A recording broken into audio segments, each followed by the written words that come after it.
السلام علیکم دوستو، آج کی اس ویڈیو میں آپ لوگوں کو پنجاب کی ایک مشہور اور نامور فیمیل ڈون رفیقہ گجر کے بارے میں بتاؤں گا۔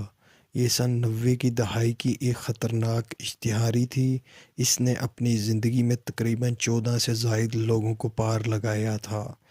اس نے اپنے شوہر کا بدلہ لینے کے لیے جرائم کی دنیا کا راستہ اختیار کیا۔ اس کے ساتھ اس کے مخالف جٹ گروپ نے کیسے زیادتی کی اور یہ مجبور ہو کر جرائم کی دنیا میں کیسے آئی، آج کی اس ویڈیو میں آپ لوگ تمام تفصیلات جان سکیں گے۔ آپ لوگوں کو بتاتا چلوں، رفیقہ گجر پر 70 سے زائد مختلف نوعیت کے مقدمات درج تھے، جن میں زیادہ تر دفعہ 301 اور دفعہ 302 کے مقدمات شامل تھے۔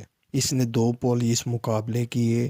ان پولیس مقابلوں میں اس نے 6 پولیس والوں کو پار لگایا تھا۔ پولیس کی طرف سے اس کے سر پر 18 لاکھ روپے انعامی رقم بھی مقرر کی گئی تھی۔ یہ پنجاب کی واحد پہلی اشتہاری خاتون تھی جو جیل سے بھی 2 بار فرار ہوئی تھی۔ اس کے فرار ہونے کی وجہ سے جیل انتظامیہ کی طرف سے جیل سپرنٹنڈنٹ کا تبادلہ بھی کیا گیا تھا۔ اس کے بارے میں مشہور تھا، اس نے جیل کے اندر جیل سپرنٹنڈنٹ کو تھپڑ بھی مارا تھا، جس کے بعد یہ جیل میں بہت مشہور ہو گئی تھی اور اس نے جیل کے اندر ہی اپنا ایک گروپ بنا لیا تھا اور یہ گروپ رفیقہ گجر گروپ کے نام سے جانا جاتا تھا، اور یہ لوگ جیل کے اندر دیگر قیدیوں سے ماہانہ 12 روپے بھتہ وصولی کیا کرتے تھے۔ رفیقہ گجر کے بارے میں آپ لوگ 1997 7 جنوری کی خبریں اخبار میں بھی پڑھ سکتے ہیں۔ مزید تفصیلات جاننے سے پہلے جن بھائیوں نے ابھی تک میرا چینل سبسکرائب نہیں کیا وہ میرا چینل سبسکرائب کر لیں۔ اس کے علاوہ میری آپ بھائیوں سے درخواست ہے کہ ایک بہن ہے جو بہت غریب ہے، اس کے چینل کا لنک اس ویڈیو کے ڈسکرپشن میں دیا ہوا ہے، وہ بھی آپ لوگ سبسکرائب کر دیں، وہاں پہ بھی آپ کو مزے کی ویڈیوز ملیں گی۔ تو چلیے شروع کرتے ہیں تفصیلات۔ دوستو، رفیقہ گجر کے شوہر پپو گجر کا زمین کی وجہ سے اپنے علاقے کے گرایا جٹ گروپ کے ساتھ تنازع شروع ہوا۔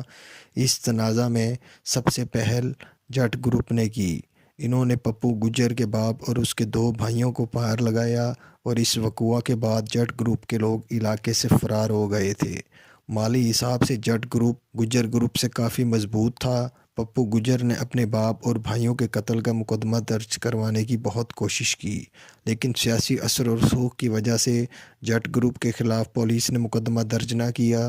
اسی عرصہ کے دوران پپو گجر نے جٹ گروپ کے 3 لوگوں کو رات کے اندھیرے میں ان کے ڈیرے سے اپنے چند دوستوں کے ہمراہ اغوا کیا اور بعد میں ان لوگوں کو لوہا گرم کرنے والی بھٹی میں زندہ جلا دیا تھا۔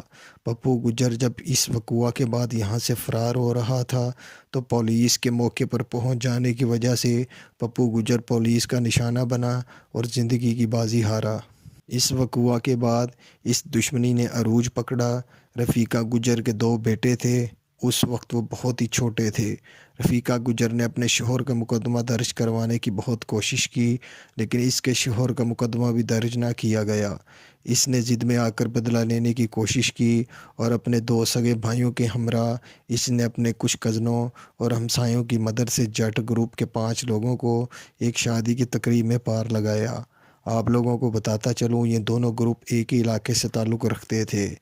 ان دونوں گروپوں کی دشمنی دن بہ دن بڑھتی جا رہی تھی۔ اس دشمنی سے تنگ آ کر ان کے گاؤں کے لوگوں نے علاقے سے نقل مکانی کرنا شروع کر دی تھی۔ رفیقہ گجر نے جب 5 لوگوں کو پار لگایا تو اس وقوع کے بعد یہ اپنے بھائیوں اور لوگوں کے ساتھ فرار ہو گئی تھی۔ کہا جاتا ہے یہ بھاولپور میں 2 سال تک مفرور رہی اور بھاولپور شہر میں اس کے چند اشتہاریوں کے ساتھ تعلقات قائم ہوئے اور یہ تعلقات بعد میں رشتے میں تبدیل ہو گئے۔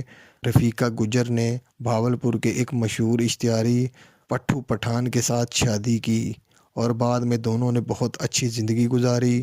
رفیقہ گجر کے دل میں اپنے سابقہ شوہر کی محبت زندہ تھی۔ اس نے اپنے سابقہ شوہر کا بدلہ لینے کے لیے پٹھو پٹھان اور اس کے لوگوں کی مدد سے جٹ گروپ کے سربراہ امجد جٹ کو اس وقت پار لگایا جب وہ ایک پیشی پر کچہری جا رہا تھا، تو اس وقت رفیقہ گجر اور پٹھو پٹھان کے لوگوں نے مل کر ان لوگوں کی گاڑی پر دھاوا بولا، جس کے نتیجے میں 12 لوگ ایک ساتھ ہی پار لگا دیے گئے تھے۔ یہ ایک بہت بڑا واقعہ تھا اور اگلے روز کی اخباروں میں ہر طرف اس واقعے کا چرچا تھا۔ آپ لوگوں کو بتاتا چلوں، پولیس نے رفیقہ گجر کو جہلم شہر سے اغوا کیا اور اس کے خلاف مقدمات کی کارروائی شروع ہوئی۔ کہا جاتا ہے اس نے 2 بار جیل سے فرار ہونے کی کوشش کی تھی اور یہ فرار ہونے میں بھی کامیاب رہی۔ اس نے بہت کم عرصے میں جیل کے اندر بھی اپنا نام بنا لیا تھا۔ اس نے جیل سپرنٹنڈنٹ اشفاق امجد کا سر بھی پھاڑا تھا، جس کے بعد یہ مزید جیل میں مشہور ہوئی اور اس نے اپنا ایک گروپ بنا لیا تھا اور یہ گروپ جیل کے اندر مختلف قیدیوں سے ماہانہ بھتہ وصولی کیا کرتے تھے۔ آپ لوگوں کو بتاتا چلوں، بعد میں رفیقہ گجر کو اس وقت کے سابق وزیر رانا طفیل نے جیل سے باہر نکلوایا تھا، لیکن کچھ عرصہ بعد ہی رفیقہ گجر اور اس کے 6 لوگ پولیس کا نشانہ بنے۔ اس طرح ان کی زندگی کا باب بند ہوا۔ یہ دشمنی آج بھی گجر اور جٹ گروپوں کے درمیان جاری ہے۔ دوستو، میرے چینل کو لائک، سبسکرائب اور شیئر کرنا مت بھولیے گا۔